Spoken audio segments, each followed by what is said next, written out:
César Job, todos conhecem, é um grande jornalista, ligado à cultura, ligado à nossa ação política toda.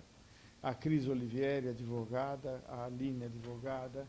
Por favor, sentem-se, o Calil chegará.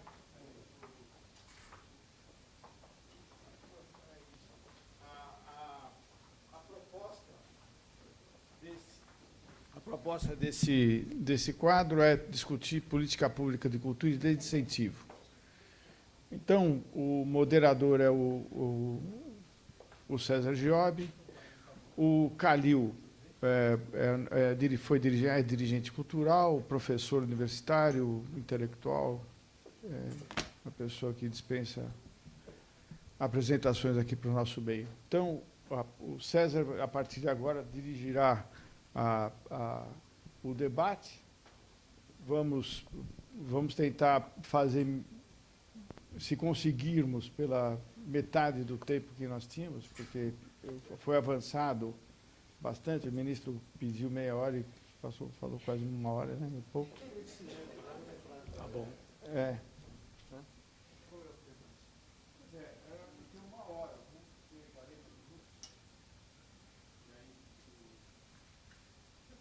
Tá bom.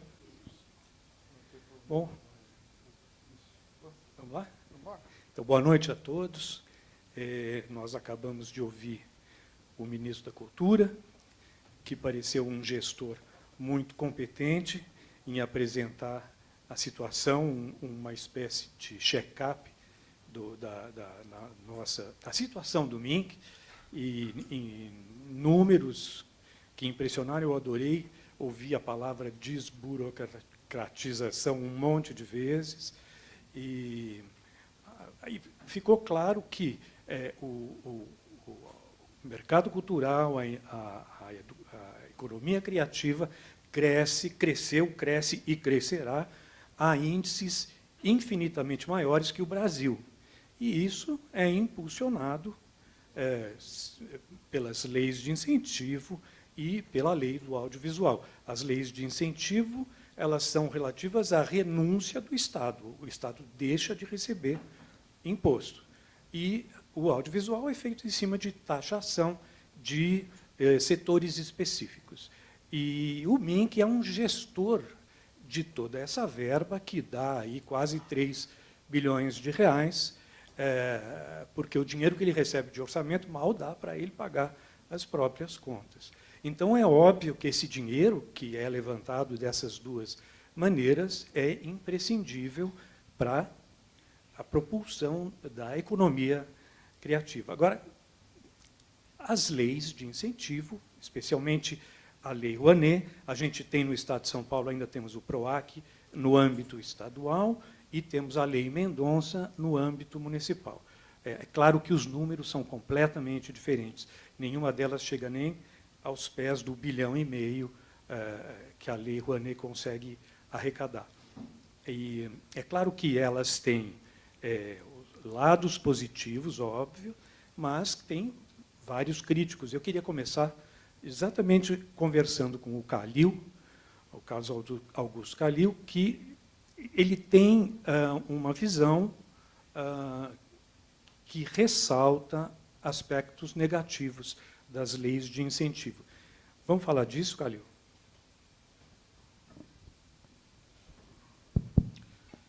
Boa tarde a todos os colegas aqui de palco. César, obrigado.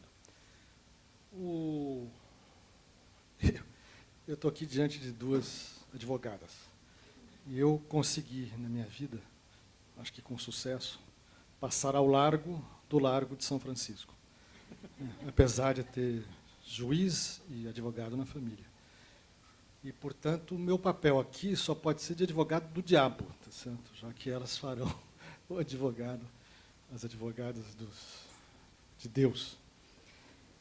O que eu quero dizer para vocês, com a minha experiência de 30 anos de trabalhar na cultura, sempre do ponto de vista das instituições governamentais. Portanto, sempre do balcão do lado de cá. Que eu sei que não é necessariamente a situação de todos aqui presentes. É que Depois desse impressionante painel que o ministro nos deu, aliás, admirável, porque nenhum ministro antes tinha se dado ao trabalho de nos mostrar números, enfim, propostas e mesmo algumas soluções engenhosas, realmente, no nível da gestão, o Ministério melhorou enormemente. Só a ideia de transformar os pontos de cultura em premiação, que é uma ideia óbvia, mas, enfim, ninguém tinha tomado, já é, enfim, de tirar o chapéu. Mas ele falou o tempo inteiro em desburocratização, como chama a atenção, mas ele não falou em nenhum momento em sustentabilidade. O que nós vivemos na cultura no Brasil hoje? Dependência exclusiva do Estado, de recursos do Estado. Ora, nós sabemos que o Estado não é neutro, nunca será neutro. Sempre exercerá políticas, e isso faz parte do jogo. Não é uma questão moral, é uma questão que faz parte do jogo. Muda o grupo, muda, enfim, a política muda, enfim, muda. E, portanto, nós estamos sujeitos o tempo inteiro à política. E ele disse aqui, não é de esquerda nem de direita, é uma política de Estado. Uma política de Estado, como existe, por exemplo, na França e na Inglaterra, que são opostas, interessante isso, essa comparação, e não vai ser feita aqui agora, né, não há tempo. O que nós estamos lá é política de Estado, isto é, muda o ministro, sim, muda a equipe do ministério, muda, mas a política governamental e a política do governo, do país, não muda. E aqui muda. A cada troca de gestão muda. Ele, aliás, também foi generoso no outro aspecto, que ele foi respeitoso em relação aos projetos que foram, enfim, que o antecederam. Não foi do tipo arrasa quarteirão, que é o caminho normal aqui no Brasil, acaba tudo, fecha tudo, começa tudo do zero, às vezes no meio de uma gestão, da mesma gestão, troca o dirigente, enfim. Então, não se falou em sustentabilidade. Ele não falou nenhuma vez em sustentabilidade. Ora, eu sou de uma área muito crítica no sentido de muito difícil, que é a área de cinema. O ano passado, nós tivemos uma cifra impressionante. O cinema brasileiro, sei lá, o audiovisual brasileiro produziu 157, eu acho, 150 e tantos filmes de longa-metragem. Nunca antes, nesse país, nenhum número foi atingido nesse nível. Bom, mas qual o objetivo disso? Sim, a diversidade cultural, ótimo. Enfim, a possibilidade de manifestação audiovisual de todos os grupos, sim. Mas todo mundo sabe que existe uma questão chamada relação entre essas obras e o público. Ora, com mais de 150 filmes, o público do cinema brasileiro reduziu, não aumentou. A taxa de ocupação do mercado foi de menos de 10%, o que é quase ridículo. Quando os americanos toleram 15%, em média, de ocupação para o cinema nacional em cada país. Nós fizemos quase que menos da metade do que seria, enfim, esperado.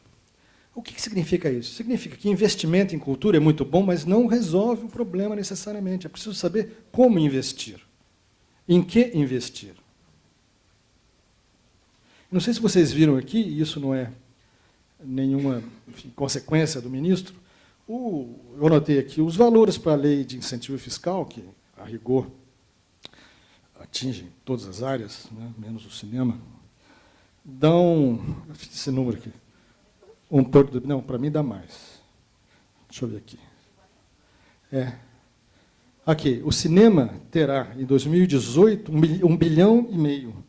E a Lei Rouanet, segundo está aqui, 1,4. Para mim, 1,430. Vocês percebem que o cinema tem mais do que todas as outras áreas juntas? E produz mais do que jamais produziu e não teve objetividade nenhuma, não conseguiu resultado nenhum? Nós vamos continuar investindo dessa maneira, às cegas? Qual o objetivo de uma política de cinema? Além da diversidade cultural, é ocupar o mercado interno. O ministro fala, em números impressionantes, de mercado consumidor. O cinema no Brasil está se expandindo. Sim, que cinema que está se expandindo? O cinema estrangeiro. O cinema estrangeiro exporta divisa. Ou seja, nós pagamos aqui, isso é convertido em dólar e é mandado para fora. Quer dizer, quem está ficando rico não somos nós. Quem está ficando rico é Hollywood. Nós estamos contribuindo para a Hollywood ficar cada vez mais rica.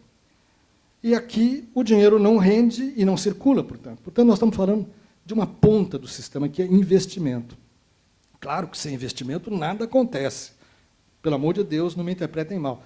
Mas não é isso que eu estou dizendo. Estou dizendo, um investimento tem que ser dirigido para a produção de renda ou de benefícios sociais.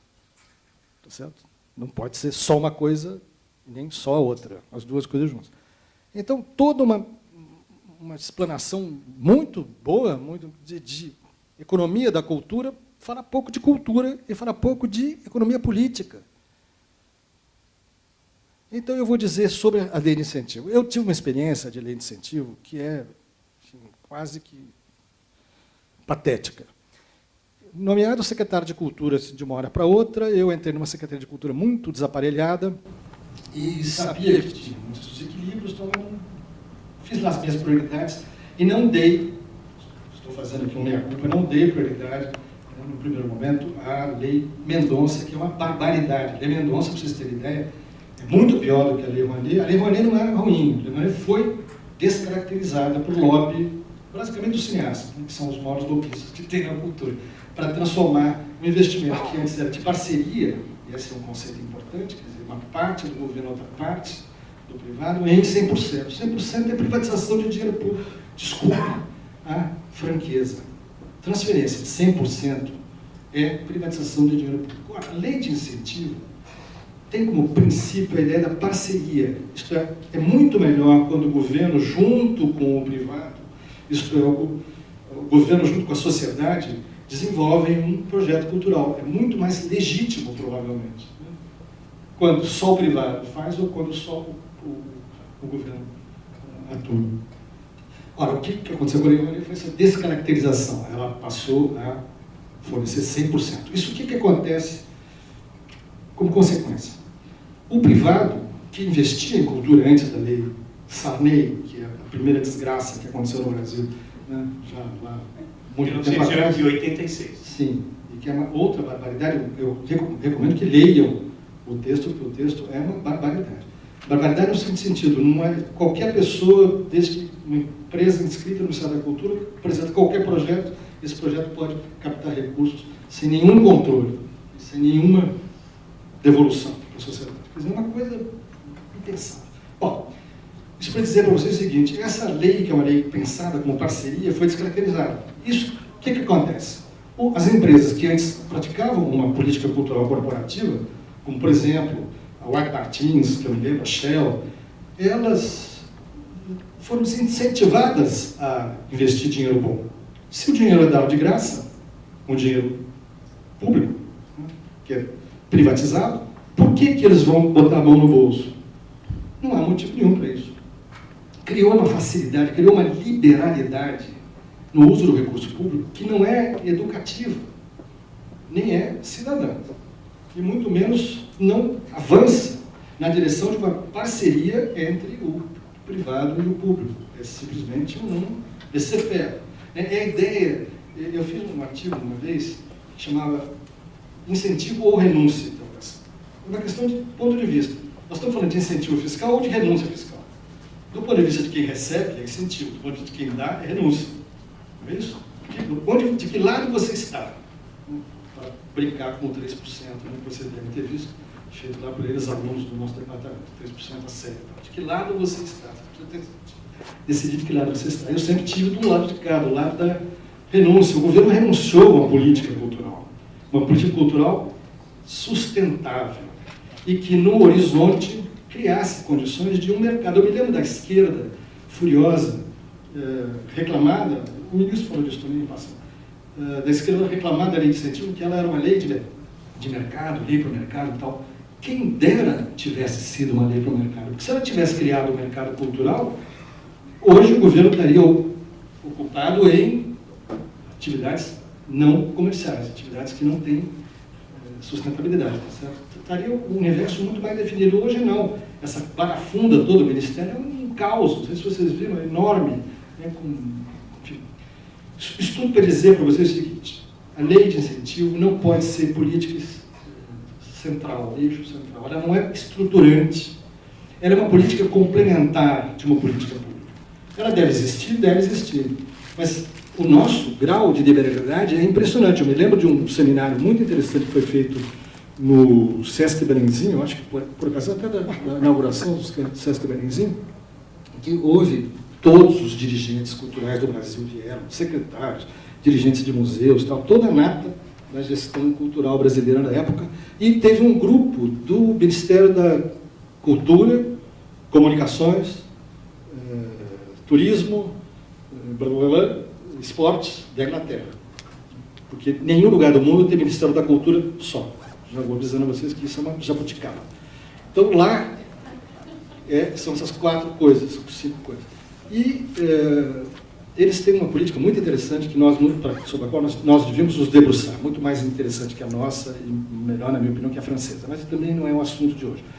O que aconteceu lá é o seguinte, eles apresentaram o programa deles, o que causou uma perplexidade geral, porque é o contrário do que nós fazemos aqui, e começou uma discussão na plateia, em que eu estava presente, claro, sobre lei de incentivo, tal, gente contra, gente a favor, tal, aquilo ficou um tumulto. Eles não entenderam muito bem e pediram para alguém traduzir para eles qual era o assunto. E alguém teve a paciência de explicar, olha, silêncio na mesa. Eram 4 pessoas, ninguém falou nada. Aí a plateia que ficou nervosa, porque se eles já sabiam qual era a nossa discussão, eles não se manifestavam. E aí então começamos nós na plateia a pedir, por favor, qual a opinião de vocês em relação ao nosso debate?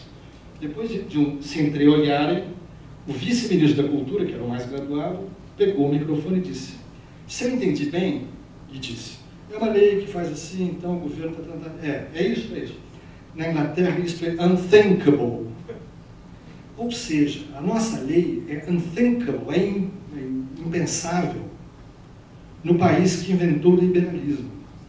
Ou seja, mais uma vez, nós somos mais realistas que a realeza inglesa, tendo abdicado do nosso império há muito tempo. Então, eu penso, vendo, que depois de ver esses números todos formidáveis, dinheiro e tal, eu vejo a Cinemateca Brasileira amíngua.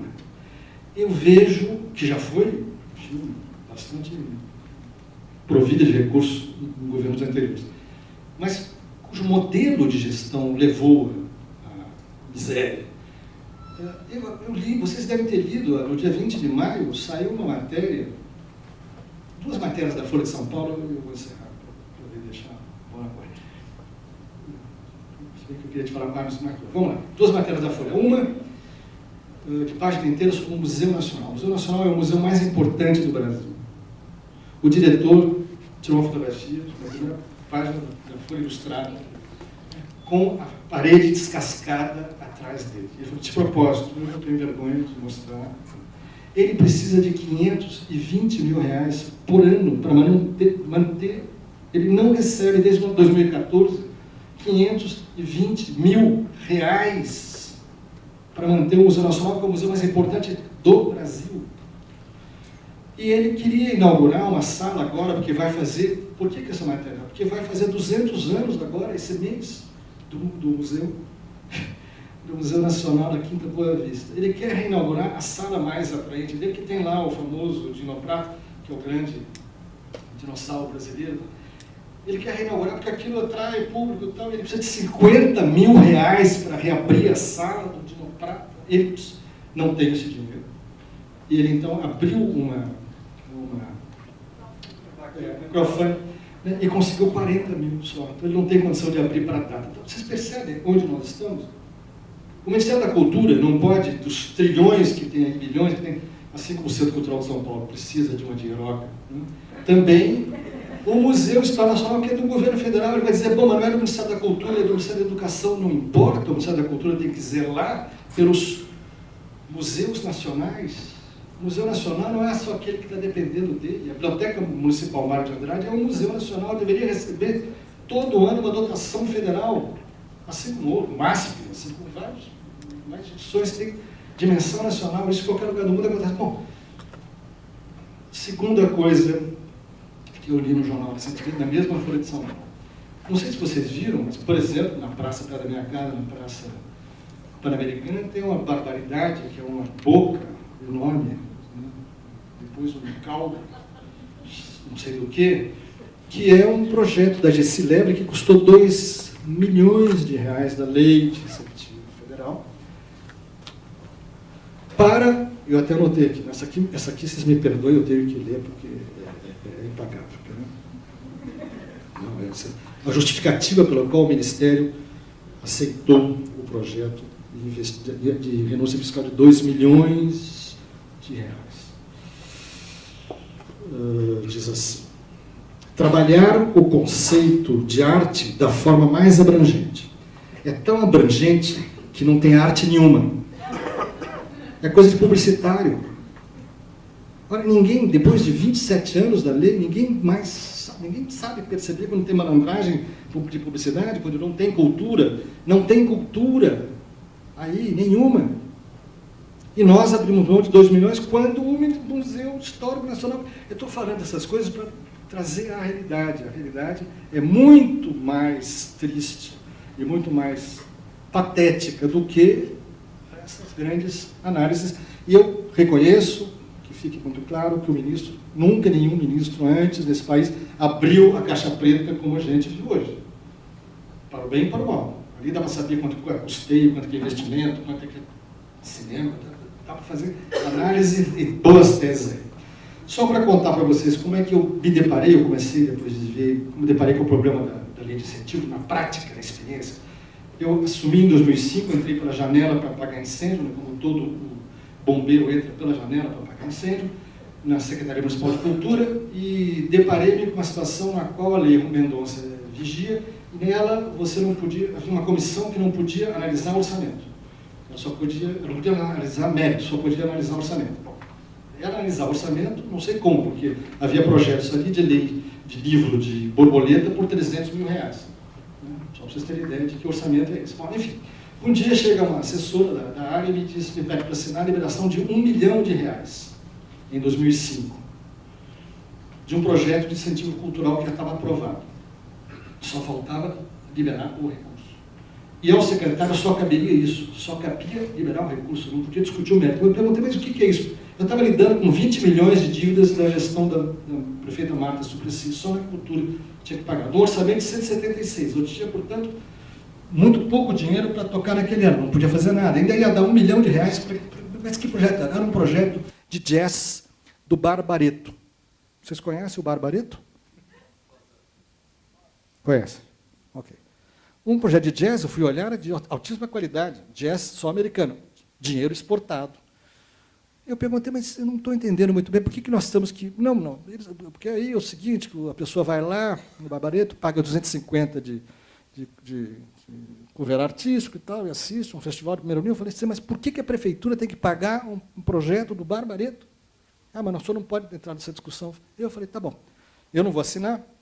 Naquele dia pedi audiência com o prefeito, como vocês sabem, era um homem notívago, me atendeu às 10 horas da noite, né? E eu liguei para ele e falei, olha, a situação é a seguinte, eu perguntei para os procuradores me dizem que eu sou responsável pelas despesas feitas pela Secretaria, eu sou a autoridade que libera e, portanto, eu tenho que dar resposta para o Tribunal de Contas ou para qualquer instância, e eu não vou liberar esse dinheiro mesmo que seja legal. Ele pode ser legal, mas não é legítimo, o que, aliás, acontece muito no Brasil, tá certo?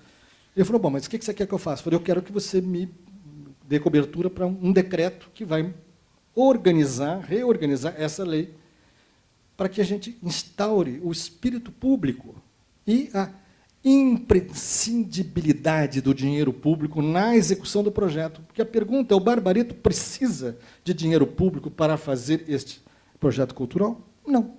Assim como vários, milhares de projetos que passam pela Lei Rouanet, não tem necessidade imprescindível de recursos. Há projetos que sim, há projetos que não. Essa questão nunca foi colocada. E muitas delas não têm nada a ver com o espírito público. Né? Passam longe do espírito público, como esse caso, né? Independente de ser artisticamente formidável, muito bom. Ele me disse, olha, tudo bem, eu assino o decreto, mas se tiver bronca, você que aguenta o tranco. Tá? Se tiver bronca dos artistas, da imprensa, tá bom, eu aguento o tranco, né? Já que é meu papel. E fizemos, então, o decreto, graças à criatividade das procuradoras que me atendiam à secretaria naquela época. Se a lei proibia que aquela comissão criada pela lei analisasse o mérito, um decreto criou outra comissão para analisar o mérito. Isso não é ilegal. Foi criada a comissão. Portanto, o mérito passou a ser analisado. E aí, uma série de regras como essas que eu disse, espírito público, imprescindibilidade, não podia ter naming right, não podia ter cruzado, quer dizer, o investidor não pode investir em si mesmo, né? Que é uma coisa que eu acho imoral, indecente. Você pega o recurso e investe em si mesmo. Tudo isso constituiu um corpus que acabou, mesmo a lei Mendonça continuando em vigor, ela, de certa forma, revogou a lei Mendonça no sentido de que estabeleceu princípios de gestão pública e gestão, enfim, mais responsável. A lei de incentivo, para encerrar, ela induz, então, a não participação do privado e induz às malandragens. Não quer dizer que ela só seja feita de malandragem. Não é isso que eu quero dizer, é óbvio que não. Portanto, o que eu quero dizer é que ou ela ocupa o papel que é dela, que é um papel de complementaridade da política pública e não de essencialidade, de eixo central da política pública. O ministro encheu a boca para dizer é o grande, até eu não tenho a frase aqui também, é o grande instrumento de política pública do Ministério. De fato, ele é honesto. O problema é que precisa criar uma política pública sustentável de cultura no Brasil, onde as leis de incentivo ocuparão um outro lugar. Obrigado, Calil.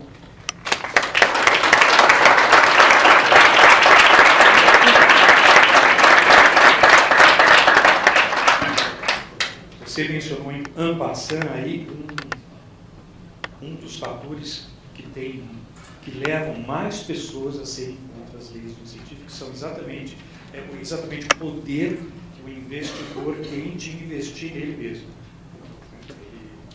Os bancos, os institutos culturais, e por aí vai. Quer dizer, você sabe que eles não estão pagando um imposto, e aí eles podem investir neles mesmo. É isso, né? Deixa eu complementar então, uma coisa interessante. Tem um episódio interessante também que aconteceu comigo na Secretaria de Cultura. A coisa mais importante que a prefeita Marta Suplicy fez na cultura em São Paulo foi a construção do Auditório Ibirapuera, e que foi feito com a TIM e com recurso incentivado, obviamente. E ela então concedeu à própria TIM a gestão. Então, durante os primeiros 2 anos da nossa gestão na Secretaria de Cultura, a TIM tocou o projeto, procurei não intervir. Acompanhei, me interessei, mas não procurei não intervir. Acontece que nesse período a TIM foi vendida, a Pirelli vendeu a TIM. E, portanto, todo aquele grupo italiano que tinha gosto, enfim, tinha tido prazer em construir, em gerir, foi desalojado. E entrou uma gente que não tinha nada a ver com isso, apareceu um sujeito lá completamente assim, enfim, sem grandes preocupações da minha sala, para dizer o seguinte: nós estamos devolvendo o auditório do plano daqui a, sei lá, 15 dias. Bom, se colocou uma questão de como administrar o auditório do plano. A minha equipe, eu me lembro, isso é curioso, a minha equipe falou: ah, que maravilha, é a joia da coroa, finalmente vamos poder programar. Eu falei: mas com que dinheiro? Custa 10 milhões de reais por ano, nós não estamos aqui mal dando conta do que temos para fazer, como é que vamos fazer? Ah, mas vamos fazer aquela coisa meio voluntarista, enfim, positiva, mas às vezes um pouco ingênua. Eu falei: não, vamos tentar um edital. Tinha que ser um edital. Mas vamos tentar inovar, vamos fazer um edital no qual o vencedor não pode usar dinheiro incentivado de nenhum nível, nem estadual, nem municipal, nem federal, na administração desse auditório ibirapuera. Ok, será que vai aparecer alguém ou não?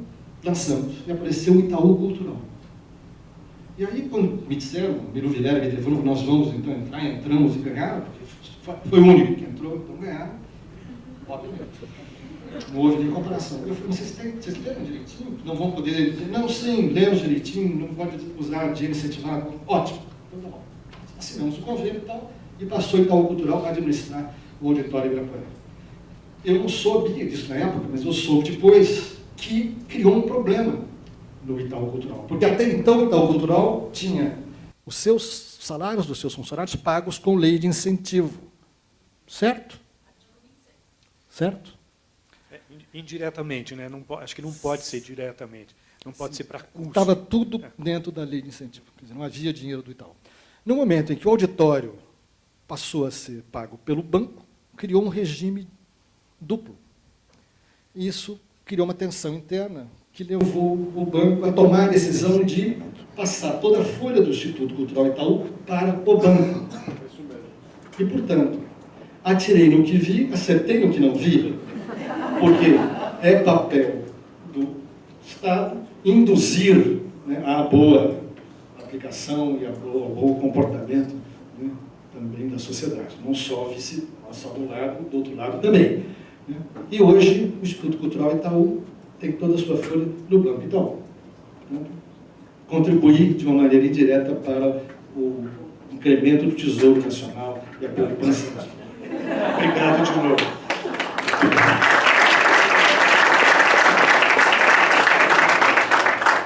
Cristiane, você estava querendo falar alguma coisa quando ele... Eu queria concordar discordando do secretário. Olá, boa tarde. Bom, eu vou aqui concordar discordando do meu querido Calil. Eu acho que assim, a reflexão que ele faz sobre a confusão entre política cultural e incentivo fiscal é perfeita. Assim, o incentivo fiscal deveria ser, neste país, um dos instrumentos de financiamento à cultura. E ele tem determinadas características que são coladas na ideia de que você está dando um incentivo para uma empresa ou para uma pessoa física, né? E essa é uma outra questão, a gente devia estimular mais as pessoas físicas a usarem seu imposto de renda e contribuírem para os projetos, porque os interesses das pessoas físicas são diferentes da empresa.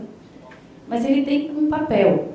Para além do incentivo fiscal, a gente sabe de fundos públicos, a gente sabe de investimento direto, a gente precisava de um pensamento, de uma política de Estado que a gente quer implantar. O que acontece é que a gente fica torturando o incentivo fiscal, em especial a Lei Rouanet, e dando para a Lei Rouanet a conta que não lhe cabe. Porque é que a Lei Rouanet, que é um incentivo fiscal, que pressupõe, sim, que as pessoas vão fazer algum tipo de comunicação, não incentivo o fomento do grupo iniciante do interior do Piauí. Porque não está nem na... Assim, eu não estou dizendo que não é relevante. O que eu estou dizendo é que talvez não esteja dentro da cara do incentivo fiscal. Então, o que a gente tem é uma ausência de Estado. O Estado transferiu e fez assim, vai aí, pessoal. Olha, eu te dei incentivo fiscal, você, produtor cultural que não consegue captar, você é incompetente, porque eu já te dei incentivo fiscal. Então, assim, eu acho que esse lugar da ausência que é complicado, e aí bater na Lei Rouanet é fácil. E o ministro, a gente teve, infelizmente, para minha dor no coração total, um governo de esquerda, o dito de esquerda, durante muito tempo, e foi o governo que mais reduziu a aplicação de fundo público, que deixou o Fundo Nacional de Cultura cair ano a ano, sem fazer nenhum tipo de reclamação, nem o ministro, nem o presidente, nem ninguém, que passou 8 anos dizendo que a Lei Rouanet era neoliberal, era isso, era aquilo, mas não pôs nenhuma política no lugar. Tirando os pontos de cultura que foram feitos pelo querido Gil, depois disso, assim, a gente não teve uma ação diferente dessa. A proposta não mudou, continuou sendo essa. E a Lei Rouanet ficou com a conta toda. Está vendo, Lei Rouanet? Você não fez essa política de Estado durante 15 anos. E eu acho que, então, nesse sentido, o que a gente tem é falta de Estado. No que diz respeito à renúncia de ser 100%, aí eu discordo um pouco do secretário. Eu acho que, assim, acho que a gente deveria ter também outras renúncias que não fossem 100% para a cultura, mas, assim, a cultura recebe, a Lei Rouanet, 0,5% da renúncia do país. A geladeira, o carro, e mais todo Manaus, e uma infinidade de atividades que eu diria que não precisam de renúncia fiscal, não só recebem, como não colocam o selo do Ministério do Planejamento. A minha geladeira está lá na minha cozinha e não tem lá, pá, incentivo do Ministério do Planejamento. Não tem, mas o da cultura tem que botar na testa. Porra, se não tiver, eu perco o incentivo fiscal. Então, assim, não tem, né, 99,6% da renúncia não é para a cultura. Essas pessoas não prestam contas do dinheiro. Então, o pobre do produtor cultural, ele tem que ter notinha fiscal de táxi de R$15 e se não tiver o CPF do motorista, o cara tem que devolver com juros e correção monetária, mas o cidadão da indústria de veículo, a Volkswagen, que faz carro e é multada no exterior porque não é ecológico, mas aqui tudo bem, ela recebe renúncia fiscal, mas ela não presta contas se ela definitivamente aplicou o dinheiro onde tinha aplicado, e ela manda os empregados embora e faz tudo o que ela tem que fazer com uma empresa normal. Então, eu acho que a classe cultural precisa ter consigo também um sentimento um pouco mais generoso. Acho que ok a gente abrir mão dos nossos 0,5% da renúncia fiscal, desde que os outros 99,6% também abram mão. Se todo mundo ficar sem renúncia, a gente vai em frente, pode ficar com 20%, 50%, 0%, mas assim, a cultura perdeu 100% de incentivo fiscal e todas essas outras atividades que de verdade não precisam continuar com essas renúncias, eu acho que assim, a crítica que a gente se faz, essas indústrias não fazem. Você nunca abre o caderno Mercado da Folha de São Paulo e tem alguém da indústria automobilística dizendo: acho que a gente devia cortar os nossos incentivos fiscais. A gente só vê isso na classe cultural. Acho que devia cortar os incentivos fiscais. Eu acho que esse não é o caminho. A gente precisa de mais dinheiro, a gente precisa de mais políticas. Então, precisa, sim, do Fundo Nacional de Cultura. Por outro lado, me aflige pelos governos que a gente teve, pelos políticos que a gente tem, transferir para este cidadão a escolha do projeto e achar que essa escolha não será política. Então, se a análise não será só de orçamento, será de mérito, ela deverá ser feita por pessoas de notório saber da sociedade, que deverão ser trocadas a cada 6 meses. Porque que as pessoas perseguem umas as outras é indiscutível. Mas se elas são trocadas, tudo bem. Hoje eu persigo o César, mas ok, porque daqui a 6 meses eu não estou mais aqui. E aí ele não será perseguido e a vida dele segue. Agora, a gente ter comissões feitas por técnicos burocratas que vão ficar naquele cargo durante 4 anos, às vezes durante 8 anos, é impossível que essa estrutura funcione de verdade e viabilize realmente coisas relevantes. E é por isso que o mérito nunca foi aceito e as pessoas que tentaram colocar sempre tiveram uma resistência na classe muito grande. Por outro lado, eu concordo. A lei, em alguns momentos, viabiliza projetos que não deveria. Mas também, de novo, a imprensa não divulga avião que decola, só divulga avião que cai. Então, assim, você não vê na capa do jornal todas as ações culturais eficientes, todos os projetos de arte e educação, todas as instituições que são viabilizadas. Nada disso aparece no jornal. O que aparece no jornal é sempre um escândalo ou um mau uso. E, por fim, como no caso da Cinemateca, né, e de outras organizações, o que a gente vê hoje é que a estrutura toda do Ministério da Cultura acaba sendo incentivada pela própria Lei Rouanet, que está em vigor. Então, a Cinemateca, ela tinha um funcionamento maravilhoso, tinha muito dinheiro, quando tinha Associação dos Amigos, recebia fundo direto do MINC, recebia patrocínio, recebia outras verbas. Então, assim, o Estado é uma coisa completamente esquizofrênica. Ele abre mão do dinheiro para que a empresa coloque o dinheiro num projeto que vai viabilizar a instituição que ele mesmo devia bancar, que, na verdade, concorre com o produtor independente que devia estar pegando esse patrocínio. Então, assim, no final das contas, a gente volta sempre para o mesmo lugar. O que falta é uma política cultural que pense em vários mecanismos, em várias formas de financiamento, de viabilização, de pensamento e de escolha. O dia que a gente tiver isso, a Lei Rouanet, ela é um pedaço desse assunto. E a gente vai parar de ter seminário sobre incentivo fiscal e passar a ter seminário sobre política cultural. E a Lei Rouanet vai ocupar lá os seus 20% do tempo, os seus 10% do tempo. E não mais essa lógica em que a gente fica tentando torturar, e o ministro também, e aí os ministros de plantão, todos, sem exceção, foram nas estatais para que as estatais coloquem os dinheiros nos projetos que são de interesses do Estado. Então, assim, a gente precisa mudar a lógica da política que a gente está implantando, para que daí faça mais sentido. E, por fim, o foco do Ministério, seja em qualquer uma dessas operações, tem que ser o resultado. Política cultural, projetos, transformação social, a gente faz pelo resultado, que é a transformação que o ministro fez do ponto de cultura, que deixou de ser de prestação de contas para ser de premiação. E todas essas leis de incentivo, ou seja, qualquer outro tipo de financiamento que se pretenda dar para o cidadão, para as organizações, para os artistas, tem que ter foco no resultado. Qual é a transformação social que foi feita? Qual é o fomento que realmente foi gerado? E não quantas notinhas fiscais você conseguiu juntar.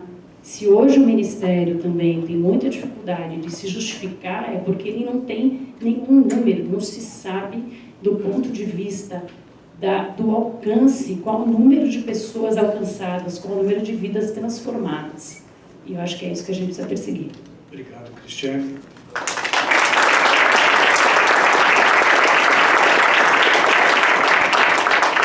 Agora, Aline, eu vou te dar a difícil incumbência de encerrar esse nosso encontro, porque nós estamos apertados de tempo, mas fica à vontade. Difícil tarefa de encerrar e falar depois dos dois. Eu vou, acho que, no fim das contas, acabar concordando e discordando um pouco do que o Calil comentou e ressonando também um pouco o que a Cris colocou. Acho que a gente fala de sustentabilidade das atividades que são financiadas hoje com a Rouanet, de uma forma geral, ainda, não vou dizer que é utópico, mas a gente ainda tem um caminho para percorrer. Até porque, no fim das contas, dos projetos todos que são aprovados, a gente sabe que 20% captam, né? E, do ponto de vista da desburocratização que o ministro colocou, a gente tem aí uma mudança no formato de apresentação e aprovação dos projetos. Mas, enfim, para não tocar sempre no mesmo lugar, eu concordo com a Cris de que não adianta a gente ficar batendo na Lei Rouanet. É inegável que o mercado cultural hoje depende dela, né? O setor cultural, não vou nem colocar o mercado, mas o setor cultural, de alguma forma, depende dela. A gente tem, hoje, nos números, a Rouanet no mecenato como sendo o grande número, né? O ministro apresentou para a gente. Mas a gente deveria se unir, na realidade, para buscar essas outras fontes de financiamento, né? No próprio audiovisual, né, muitos falam, por exemplo, do FICART. Por que o FICART não avançou na Lei Rouanet? Né? A Lei Rouanet ela prevê 3 mecanismos. O Fundo Nacional de Cultura, o incentivo e o FICART. Né? O FICART não decolou, o FUNCINE decolou no audiovisual. Por quê? Né? Tem um incentivo fiscal, tem um indutor, né? No fim das contas. Então, enfim, como que a gente faz para explorar esses outros mecanismos que a Lei Rouanet trouxe sem que o incentivo se torne a GNI, como o ministro colocou? E, para além disso, como que a gente salva o que tem hoje, no fim das contas? Porque, para a gente sair um pouco do contexto da cultura, e o ministro fala bastante em desburocratização, como que a gente se une para criar essa unidade de voz na cultura, independente de música, artes cênicas, artes visuais, etc., para buscar o que a cultura de fato merece, né? E como que a gente faz para que os órgãos de controle hoje não ajudem a minar o que a gente tem? O ministro pontuou aqui a ação recente do Tribunal de Contas, em que há um pedido de cautelar de suspensão do repasse dos recursos do Fundo Setorial do Audiovisual. Como teve também, há um tempo atrás, o Tribunal de Contas determinando ao Ministério da Cultura que revisasse o que deveria ou não ser aprovado na Lei Rouanet. Então, puxando um pouco o gancho do que a Cris falou, acho que a gente está precisando de um governo forte para poder bater de frente também com os órgãos de controle, que têm cada vez mais vindo atrás dos produtores, e a gente viu muito, claro, no caso dos pontos de cultura, o mecanismo escolhido lá atrás, não tenho a menor dúvida de que não foi o mais adequado, mas a gente está enfrentando isso na Rouanet também. Então, dentro de todo esse espectro de redução do passivo das prestações de contas, a gente tem sentido na pele com produtores e com entidades, depois de 10, 15 anos, se pedir a cópia da notinha fiscal, né? Isso tem uma tendência... E se não apresenta, tem uma multa grande. Não é só a multa, na verdade, né? Porque não é nem a multa, quiçá fosse uma multa. Mas, na verdade, o que se pede é a devolução daquele valor atualizado por índices que chegam a triplicar o valor, e pior do que isso, né? Se não há devolução, bloqueia o CNPJ, aquela entidade ou aquele produtor, deixa de poder apresentar projetos e acaba com a vida da produção daquela entidade ou, enfim, daquele produtor. Então, a cultura, eu acho, de uma forma geral, passa por um momento bastante difícil, né? E acho que é importante que a gente faça uma análise dentro do contexto geral que a gente vem vivendo. E o setor precisa se unir para angariar mais recursos para o setor e também para que a gente não acabe com o que tem hoje. Acho que é um pouco isso. Obrigado, Aline.